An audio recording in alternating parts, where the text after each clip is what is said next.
কাছে আশীর্বাদ করো, ওরা যেন সুখী হয়, কেমন? হ্যাঁ তাই হবে বড় বউ, তাই হবে। তাহলে কথা দিলি? দিলাম। তোমার কথা শুনে না আমি বারবার হাততে রাজিয়েছি বড় বউ, কিন্তু তোমাকেও সুখী করে আমি কোনো সময় জিততে চাই না, কোনো দিনই জিততে চাই না। জিতে গেছে বৌদি। আরে জিতবেই তো, জিতবেই তো। স্বয়ং লক্ষ্মী যার সহায় সে কখনো হারতে পারে ছবি। জানিস ছবি, ওই মুখরা পোষানোর সাথে কোনো বুদ্ধি নেই। আরে চিঠিখানা আজই পাঠিয়ে দিয়েছে, আর ওই বেয়াকলে পিয়নটাকে বলি, আরে দুদিন আগে তুই চিঠিটা দিলেই পারতিস। তুই তো জানিস আজ মন্মিকের ওই ইন্টারভিউ আসবে। আরে কি হলো? আরে মুখ না মানে কেন? ও মন খারাপ হচ্ছে বুঝি? চুপ করো। উমা, তুমি এখনো দাঁড়িয়ে আছো? আরে দাঁড়িয়ে থাকলেও আমি কিছু শুনিনি বড় বউ। হ্যাঁ শুনুনি? তাহলে তাহলে হাঁ করে দাঁড়িয়ে আছো কেন? বলো কি হলো? আরে আরে যাও। আমি কোথায় যাব বলো তো এখন? আরে কোথায় যাবে মানে? তাহলে তাহলে কি করবে? আরে মানিক, ঠাকুরপো, ঠাকুরপো, এ ঠাকুরপো, আরে কি করছিলে? শুনে কোনো লাভ হবে না দাদা, কলকাতা যাওয়া হবে না। কেন? 10 টাকা তো দূরের কথা, 10টা পয়সাও কেউ ধার দিল না। আমি তাহলে একটা কাজ করি বড় বউ। কি কাজ? আমি একবার ওই ছিদাম নন্দীর কাছে যাই, ছিদাম ওর কাছে নন্দী? গিয়ে গোটা কয়েক টাকা না হয় নিয়ে আসি। হ্যাঁ তাই তাই যাও, তাই যাও। দেবে না দাদা, দেবে না। দেবে না? আরে না, কি- তার কাছেও আমি গিয়েছিলাম। কি বললে ছিদাম নন্দী? বললো একটা পয়সা তো দূরের কথা, 2 মাসের মধ্যে যদি বাড়ি ছাড়াতে না পারে বাড়িটা তাহলে নিলাম করে দেব। অনেক লোকটা টাকার কুমির, টাকা টাকা করে ছেলেটাকে পর করলো আর মেয়েটাকে জলে ফেলে দিল। আজ বোধহয় তাদের মুখটা পর্যন্ত ভুলে গেছে। তাই হয় ছবি, তাই হয়। অনেক অনেক মুখ ভুললে তবেই টাকার মুখটা ভোলা যায়, টাকার মুখটা ভোলা যায়। না না, আমি এখন যাই, টাকাটা কিভাবে ব্যবস্থা করতে হয় আমি এখন যাই, আমি এখন যাই। কি যে করি এখন? আরে চললে কোথায়, চললে কোথায়? এই দেখো দেখি চলেই গেল। মানিক, দাদা। তোর বৌদি কোথায় গেল বলতো? জানি না দাদা, জানি না। হ্যাঁ তা কি করে জানবি, তা কি করে জানবি? আমি এতদিন তার সঙ্গে সংসার করলাম, আমি নিজেই জানতে পারলাম না। তবে তবে তোরা কিছু ভাবিস না ভাই, লক্ষ্মী যখন এগিয়ে গেছে কলকাতা তোর যাওয়া হবেই হবে, হবেই হবে। ও কি কাঁদছো কেন? বাজি ধরো, তুমি তো জিতেছো। জিতে গেছে বলেই তো আজ হেরে গেলাম মানিকদা। তোমার কথা শুনে রবীন্দ্রনাথের যেতে নাহি দেবো কবিতাটি মনে পড়েছে। মনে পড়াটাই স্বাভাবিক। তুমি তো ছোট নও ছবি। আমি ছোট না হলেও আমার স্বপ্নের সীমানা যে ছোট। ছবি, হ্যাঁ মানিকদা, তুমি কলকাতায় গিয়ে চাকরি জীবনে প্রতিষ্ঠান লাভ করে অনেক টাকা রোজগার করবে, তখন কি তোমার এই ছবির কথা মনে থাকবে? মনে থাকবে ছবি। তোমার ছবি যে আমার প্রাণের চিন্ময় প্রতিমা, তুমি যে আমার অনেক স্বপ্নের ছায়া, তোমার মনের বিনাজি আমার প্রেমের সরল লিপি। মানিকদা, আমার সেই স্বপ্নে সুন্দর বাগিচায় আর একটা ফুল সাজিয়ে দেই। সে কে? বলবো বলো। তুমি। এই ছাড়ো ছাড়ো, কেউ এসে পড়বে। আমার কি মনে হচ্ছে জানো ছবি, কি? কলকাতায় গিয়ে কোনো কাজ নেই। ছি, ও কথা বলতে হয়? পুরুষ তুমি, তোমার কি ঘরে বসে থাকা সাজে? কিন্তু তুমি একলা বাসুরি, তোমার স্মৃতিগুলো আমার চোখের কোণে রেখে আমি বলবো, কি বলবে? কাজল করে রাখবো তোমায়, রাখবো আমার চোখের কোণে, কাজল করে রাখবো তোমায়, রাখবো আমার চোখের কোণে। চাইবে তুমি বলবো আমি, আর যেন কেউ না করে।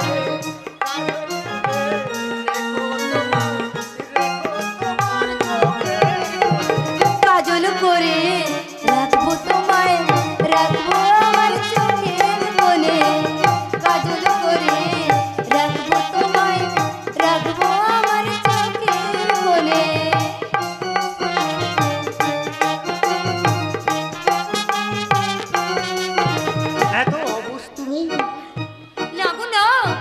আমি অবুঝ নই, কিন্তু আমি বুঝতে চাইলেও আমার মন যে কিছুতেই বুঝতে চায় না মানিকদা। তাহলে এই ছবিটা কাছে রাখো, দাও। জেনে রেখো আমি তোমার মনের মানে। আচ্ছা, তুমি কিছু বলবে না? বলতে পারছি না। ভেবে দেখো। মনে রেখো।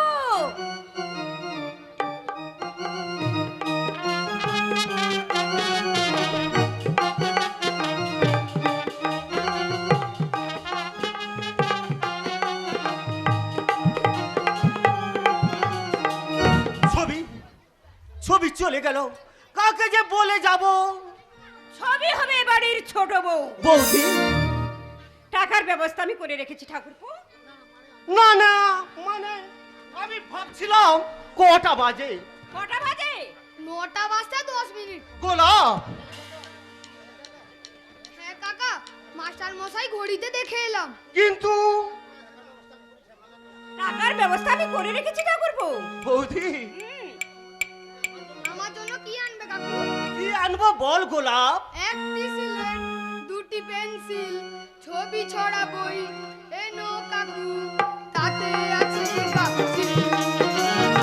একটি সিলেট, দুটি পেন্সিল, ছবি ছড়া বই এনো কাকু, তাতে আছে কাগজি। লজেন বিস্কুট, টাটকা ডালগো, রান্তা মোড়া বরফি, আতশবাজি এনো কাকু, ঘুরন বরফি। লজেন বিস্কুট, টাটকা ডালগো, রান্তা মোড়া বরফি, আতশবাজি এনো কাকু, ঘুরবে বন বন চরকি, ঘুরবে বন বন চরকি, ঘুরবে বন বন চরকি। তুই তুই মন দিয়ে লেখাপড়া করিস গোলাপ, তুই যা বলবি আমি সব নিয়ে আসবো। না ঠাকুরপো, না না, ওই আজে বাজে জিনিস কিনে তুমি পয়সা নষ্ট করো না।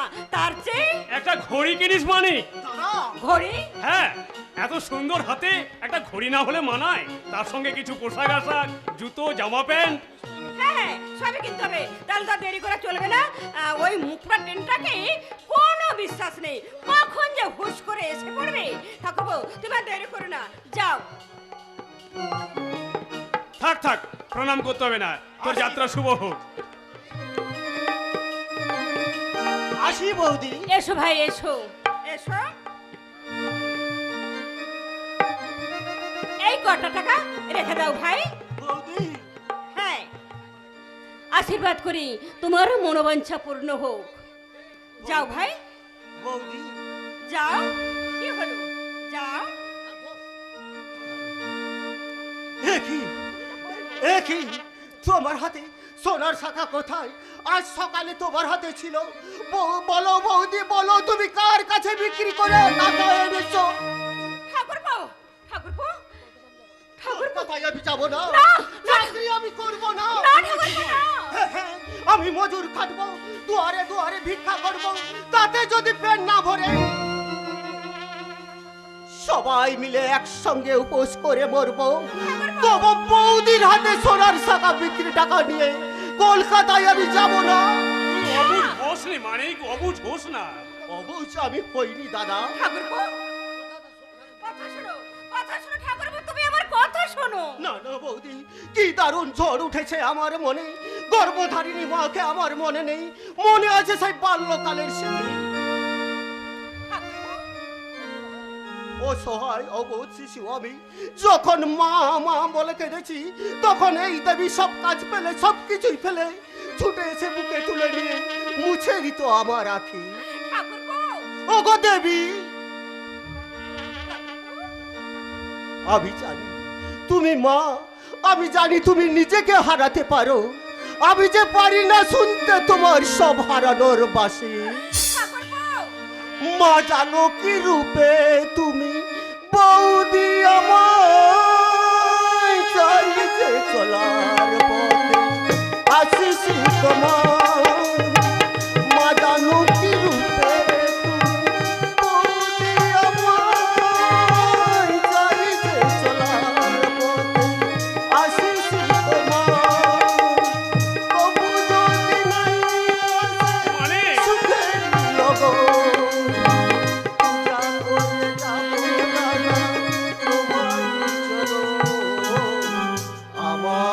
কারণে তুমি বাঁচালে জীবন। মানিক, জীবনের প্রতি পদে দুঃখ করো। রামায়ণে রামচন্দ্র পিতার কারণ পূজা করতে যাবো দাদা তোমার চরণ।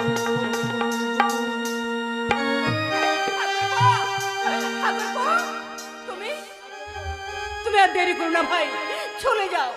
তাই যাচ্ছি বৌদি, তাই যাচ্ছি। যাবার সময় বলে যাচ্ছি, চাকরি যদি হয় দেখি যদি অন্ধকারের আলো। প্রথম মাসের মাইনে টাকা দিয়ে ঘড়ি কিনবো না, প্যান্ট শার্টও কিনবো না, মানিক। কিনে আনবো দাঁড়ার ছড়ি, গোলাপের খেলনা কিনে আনবো। মায়ের মতোর বৌদির হাতে হারিয়ে যাওয়া সোনার শাখা।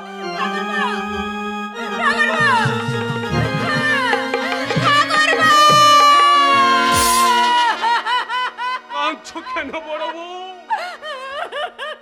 আরে কাঁদছো কেন? যাও যাও, অনেক বেলা হলো।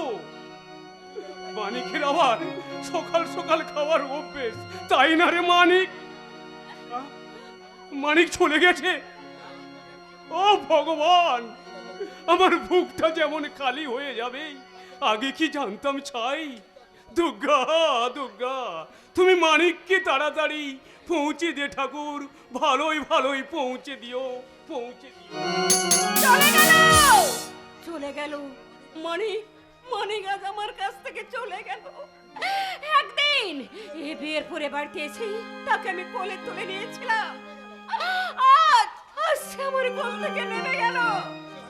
সে হয়তো হাসতে হাসতে চলে যাবে, কিন্তু আমি ওকে কাঁদতে পারছি। এই পুরো সংসারে পড়ে আছে কত কাজ। আমিও খাওয়া দাওয়া বন্ধ করে দেব। না না না, আমি কাঁদবো না, আমি কাঁদবো না, আমি কাঁদলে যে সে হতভাগাটা কাঁদবে। মা মালাই চন্ডী, মালাই চন্ডী সত্যি ঠিক ঠিকই আমার মানিকে তুমি মঙ্গল করো মা, আমার মানিকে তুমি মঙ্গল করো, মঙ্গল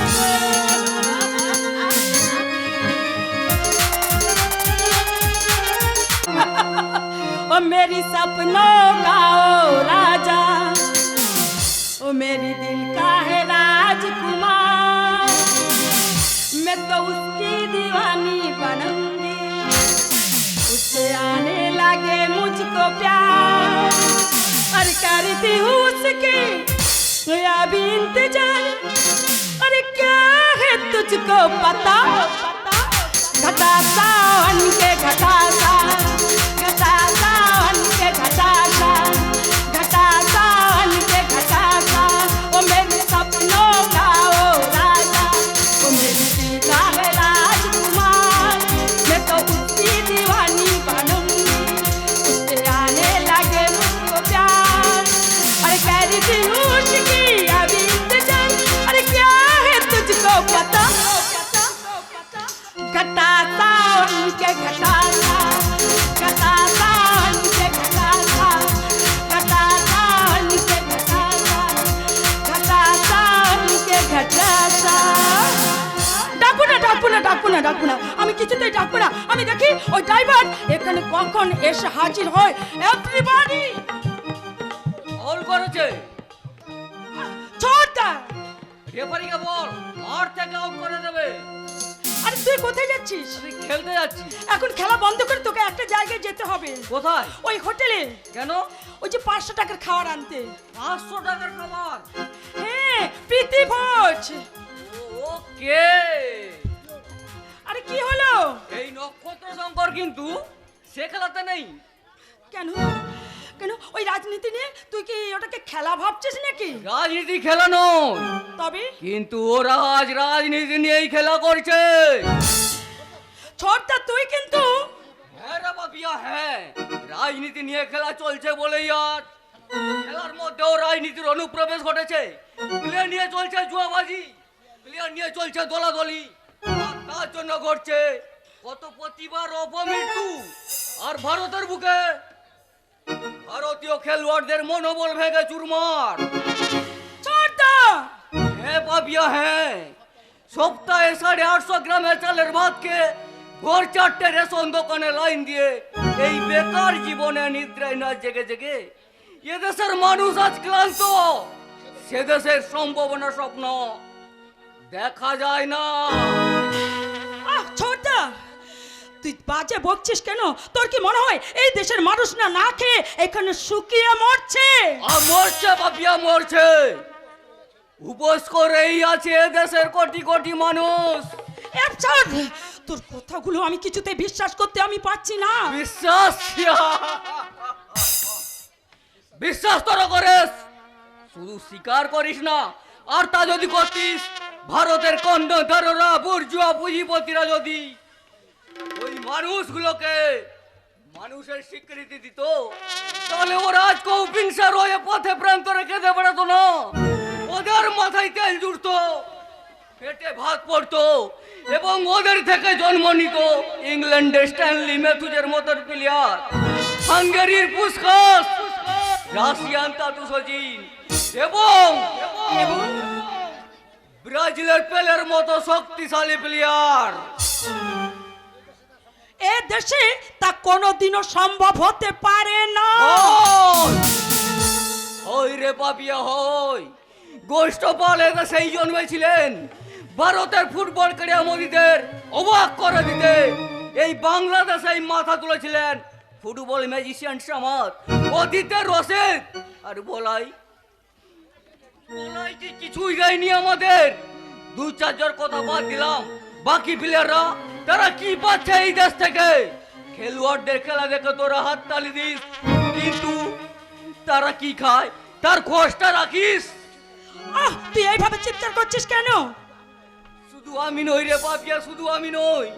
এদেশে শত সহস্র মানুষের কণ্ঠ থেকে চিৎকার শোনা যাচ্ছে। তারা বলছে কলকাতার বুকে স্টেডিয়াম চাই, কিন্তু আইএফ এর কর্তারা আজ নীরব। সরকারের কানে সে চিৎকারে প্রবেশ নিষেধ। কিন্তু তার জন্য দায়ী কে নক্ষত্র এই শঙ্কর? অযোগ্য সরকার এবং তার নির্বেজাল উদাসীনতা। এ আপনার ভুল ধারণা। আপনি আমি পরিচয় করিয়ে দিচ্ছি, আমার পার্সোনাল অ্যাসিস্ট্যান্ট মানিক। এ আমার ভাই নক্ষত্র শঙ্কর, ইউনিভার্সিটির ব্রিলিয়ান্ট স্টুডেন্ট, খেলাধুলায় দারুণ ঝোঁক। নমস্কার। নমস্কার। কিন্তু দাদা আমি আর তুমি এখানে ছিলে না, মামা বাড়ি দিল্লি গিয়েছিলে, তাই তুমি এ খবর জানো না। মানিক খুব ভালো ছেলে, I mean he is square and scholar. না না, এ আপনি কি বলছেন? হ্যাঁ ঠিক বলছি। জানো নক্ষত্র, সংবাদপত্রে একজন পিএর জন্য বিজ্ঞাপন দিয়েছিলাম, কিন্তু এমন অসভ্য দেশ 500 খানা অ্যাপ্লিকেশন এসে হাজির। তারপর কি হলো দাদা? তারপর 499 জনকে ডেকে আমি টেস্ট করেছি, বাট দে আর ওয়ার্থলেস। না না, আপনি ঠিক কথাই বলেছেন sir. Thank you, thank you, thank you. আচ্ছা মানে এই বাংলাদেশের গরিব মানুষ, আই মিন হ্যাংলা জনসাধারণগুলো সম্পর্কে তোমার কি ধারণা? তারা মানুষ নয় স্যার। কিন্তু দাদা, তোমার সঙ্গে আমার একটা কথা আছে। হ্যাঁ বলো। তোমার মানিক বাবু না বড্ড সেকেলে, আমার সঙ্গে কথাই বলছে না। সে কি মানে? আমার বোন পাপিয়া খুব জলি মেয়ে, নাচ গান বাজনায় ওর জুড়েই নেই। আরে ওতে তোমার লজ্জা কি? ওর সঙ্গে তুমি নিশ্চয়ই মিশবে। শোনো, তোমাকে আরো মডার্ন অ্যান্ড স্মার্ট হতে হবে। চেষ্টা করবো স্যার। পাপিয়া, ড্রাইভারকে পাঠিয়েছি আমাদের গ্র্যান্ড হোটেলে। তুই একটা গাড়ি নিয়ে মানিক বাবুকে আমাদের 7 মহল বাড়ি, মুনলাইট গার্ডেন আর সুইমিং পুলটা দেখিয়ে নিয়ে আয়। আসুন আসুন মানিক বাবু, আসুন, আমাদের মুখলাগ গাড়িটা আমি আপনাকে দেখিয়ে আনবো। আসুন আমার সঙ্গে, ড্রাইভার দাঁড়িয়ে আছে। আসুন আসুন আমার সঙ্গে। আপনাদের সব কিছুই আমাকে অবাক করেছেন মিস চৌধুরী। চলুন। আচ্ছা দাদা, মানিক বাবুকে তুমি কত টাকা দিয়ে কিনেছো? তার মানে ছাতিমপুর রিপোর্টের পর থেকে তোমার সাহসটা খুব বেড়ে গেছে দাদা। যা যা খেলকে যা। না না, আর খেলবো না। তবে কি করবে? দেখবো। কি দেখবে? দেখবো তোমাদের মানুষ নিয়ে এই ফুটবল খেলা। মানুষ আরে মানুষ তুই কাদের বলছিস? যাদের পেটে ভাত নেই, পরনে কাপড় নেই, মাথায় চটে না এক বিন্দু তেল, যারা সোজা হয়ে দাঁড়াতে পারে না, মুখ ফুলিয়ে চলতে পারে না, সেই সব কঙ্কাল সার পরনির্ভরশীল চাষাগুলো তোর কাছে মানুষ? কি মানুষ নয়, ডেড বডি অফ অ্যানিমেলস, অর্থাৎ পশুর মৃতদেহ। আমি তাদের মানুষ বলেই মনে করি না। তবুও তারা মানুষ দাদা, তবুও তারা মানুষ। না, তারা মানুষ হতে চাইলেও আমি তাদের হতে দেব না। কি আটকাবে? চাবুক মেরে তাদের ভুখা মিছিলের মাঝে টাকার পুষ্প বৃষ্টি করে, আর তাতেও যদি বাধা না মানে তবে আইন করে। এ তুমি কি বলছো দাদা? হ্যাঁ ঠিক বলছি। ছাতিমপুরের এই বর্বর শয়তানগুলো আলম মাস্টারের সাহায্যে আমার 5000 কুইন্টাল মজুত করা চাল ধরিয়ে দেওয়ার চেষ্টা করেছিল, কিন্তু পারেনি। পুলিশের মুখে টাকার বান্ডেল ছুঁড়ে দিয়ে আমি প্রমাণ করে দিয়েছি সেগুলি চাল ছিল না, তবে ছিল গোখাদ্য ভুসি। কাজেই সহজেই আমি প্রমাণ করে দিলাম দেশের কোটি কোটি মানুষ তারা মানুষ নয়, তবে কি? তারা গরু। আলম, তবু কারো মুখে সাড়া নেই। যুব সমাজের মেরুদণ্ড ভেঙে গেছে। মাস্টার দাসুর্য সেন, বিপ্লবে ক্ষুদিরাম, নেতাজি সুভাষ চন্দ্রের বাংলায় যুব সমাজ আজ নীরব হয়ে গেছে। তুমি কি বলতে চাও? সরকারি তদন্তে আপনার মজুত করা 500 কুইন্টাল চাল গোখাদ্য ভূষিত হলে আমরা কিন্তু তা মেনে নেব না। মানতে তোমরা বাধ্য। মানো, তা ওরা মানবে না। কেন মানবে না?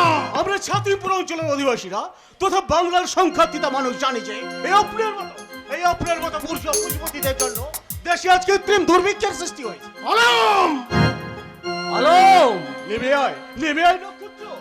ওই সাত মহলার বোঝাই করা বারান্দা থেকে নেমে আয় আজ তুই পল্লী বাংলার পথে। কেন? সেখানে কি হয়েছে?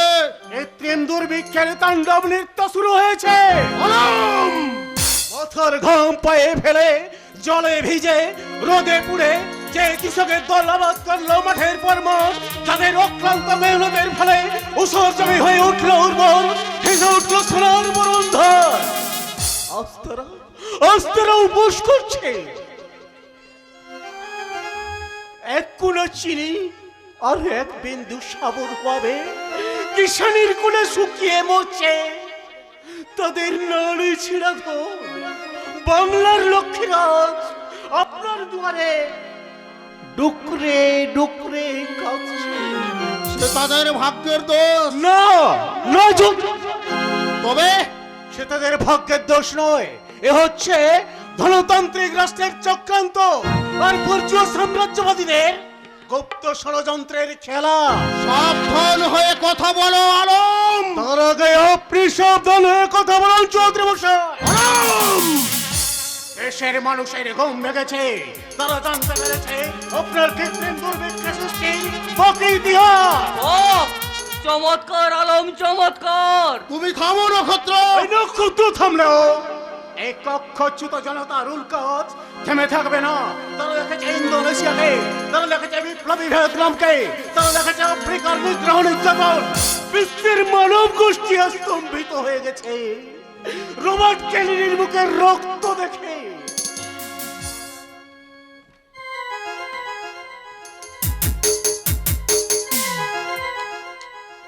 তুমি কমিউনিস্ট? কেন পুলিশ ডাকবেন বুঝে?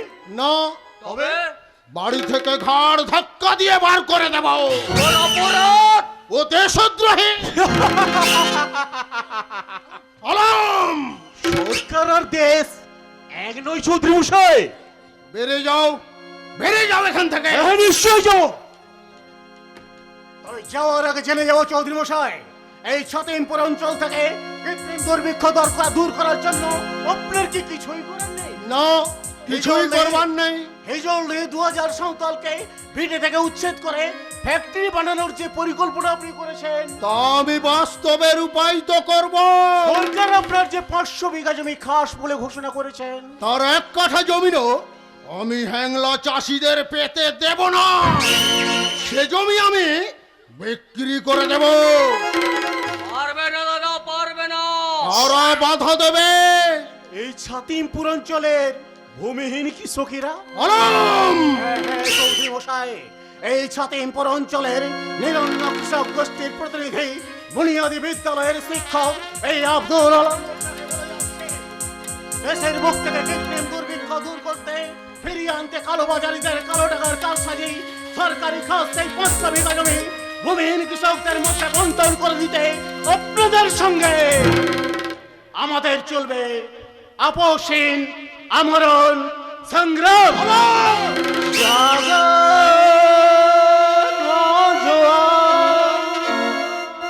আমাদের প্রতিবাদ রক্ত লেখায় লাল হয়ে লেখা হবে দেওয়ালের গায়ে।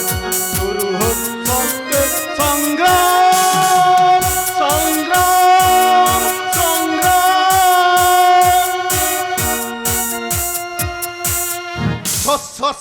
সংগ্রাম।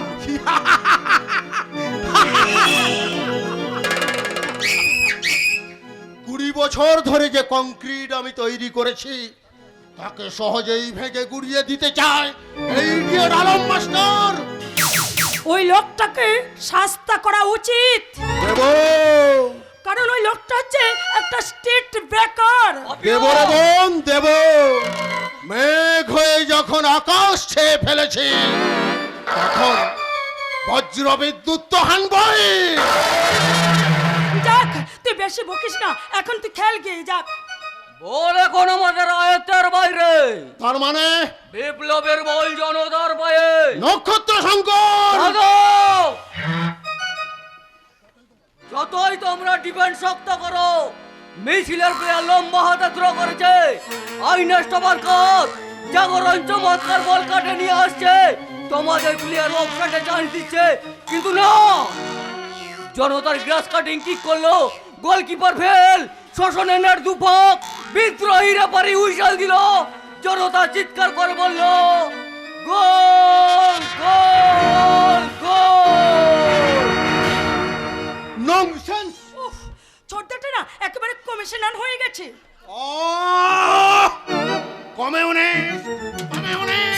কমিউনিস্ট সারা বিশ্ব জুড়ে আতঙ্কের এক শব্দ। না না না না, আমরা কিছুতেই তাদের প্রশ্রয় দেব না। পুলিশের তাণ্ডব নৃত্য চালিয়ে বিনা বিচারে কারারুদ্ধ করে তাদের ঘরে আগুন ধরিয়ে দিয়ে যেমন করেই হোক, যেভাবেই হোক, এই ভারতবর্ষের বুক থেকে মুছে দেব কমিউনিস্টদের নাম, কমিউনিস্টদের অস্তিত্ব, কমিউনিস্টদের দুঃস্বপ্ন। হিহা হিহা হিহা।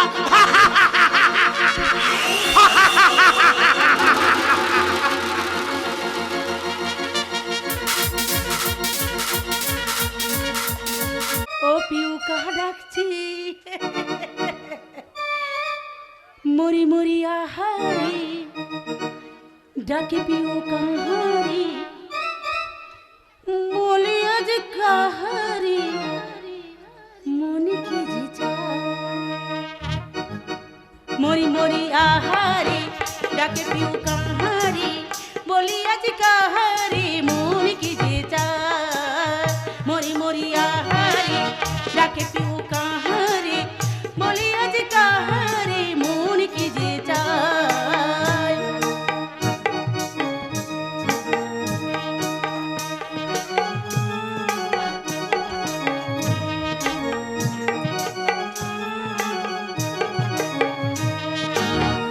এই আলো হাসিতে যাই ভালোবাসিতে, ধরনারে বাসিতে সুর ঝরে যায়।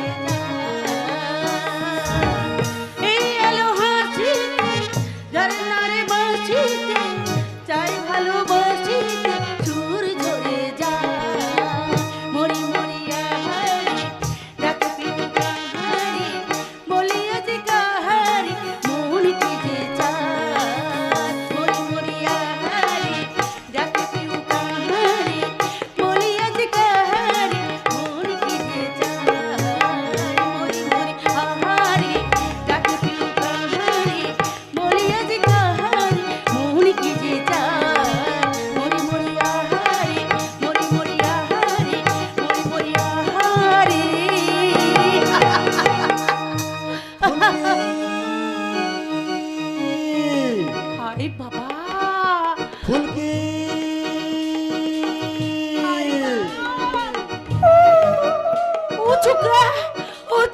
আমাকে ডাকছে বটে, অনেকক্ষণ ধরে ও আমাকে খুঁজছে বটে। লাই লাই লাই, এখন আমি সারা দিব না, এখন আমি সারা দিব না। আমি আমি ও জঙ্গলটাতে বসে দেখবো ও ছোকরা ও কি কয়। আমি এখানে লুকায়ে থাকবো আর দূর থেকে শুনবো ও ছোকরা কি কয় বটে। ফুলকি ফুলকি ফুলকি কি বলছিস? ই পাখি কি বলছিস বুটে? পিউ কাহা? তা আমি কি জানছে? জানছি নাই তুই দেখ, খুঁজে দেখ না কি রে ফুলকি। হাপ্পে ই পাখি চুপ করে বলছি। ও হো, তুই তো সিয়ান আছিস, কথাটা আবার শুনছিস লাই বুটে? তবে তবে দিব একার। লাই মারিস লাই মালিশ লাই। কি রে? আরে শোন না, কথাটা শোন না কেনে। নাই নাই, তোর কথা আমি নাই শুনবো। শোন না কেনে বন্ধু। আরে তোর গুসা হয়েছে বটে, তোর আক্কা হয়েছে বটে। কেনে গুসা হবে কেনে? হ্যাঁ হ্যাঁ, তোর গুসা হয়েছে আক্কা হয়েছে, আমি বুঝে নিয়েছি বটে। আমি জানছি কি, তুই আমার কথাটা শোন না কেনে। বল ও পাখি সে তুই মারিস লাই। কেনে? ও যে ভালো পাখি, ওকে মারলে আক্কাই হবে, পাপ হবে বটে। ফুলকি আহা হরে বো হরে ডুমরা হা, ও তো ভালো পাখি, মিঠা পাখি, ও হচ্ছে ভালোবাসার পাখি বটে। তাই ওরকম ডাকছিল। হা হা, আমিও তো তোকে বলি, আমার মনে কাদালি, আমার হিয়া জ্বালালি, তোকে ভালোবেসে আমি সব হারাইলি। ও তোর ভালোবাসায় কেনে এত ছল রে, আমায় পাগল বানাইলি। আমার মনে কাদালি, আমার হিয়া জ্বালালি, তোকে ভালোবাসি আমি সব হারাইলি। ও তোর ভালোবাসায় কেনে এত ছল রে, আমায় পাগল বানাইলি, আমায় পাগল বানাইলি, আমায় পাগল বানাইলি। আমার মনে কাদালি, আমার হিয়া জ্বালালি, তোকে ভালোবাসি আমি সব হারাইলি। ও তোর ভালোবাসায় কেনে এত ছল রে, আমায় পাগল করাইলি, আমায় পাগল বানাইলি, আমায় পাগল বানাইলি। আহা, ও পাখি তুই মারিস লাই, ও ভালো পাখি, ও মিঠা কথা পাখি। বুঝলাম বুটে। আরে আমি তো চারা দিয়েছিলাম, তোর মন শুধু আকু পাকু করে বুঝি, তোর একা করে আমার করে লাই বুঝি। তবে চল, কোথাকে বটে? ও ঝিগুরদার ডিহি। কে রে? ওরা বলছে খাজারি দিবে, হ্যাঁ। কুলাই দিবে, হ্যাঁ। আর দিবে হাড়িয়া জম। না, যে আমি পিবে লাই। ফুলকি হ্যাঁ বটে। আরে তুই শুন না কেনে বটে, ও ভারী মন্দ আছে, লেচা হয় আক্কাই হয়, শরীরে মাতন লাগে। আর মাস্টার বলেছে লেচা করা পাপ হয়, আক্কা হয় বটে। ও বুঝলুম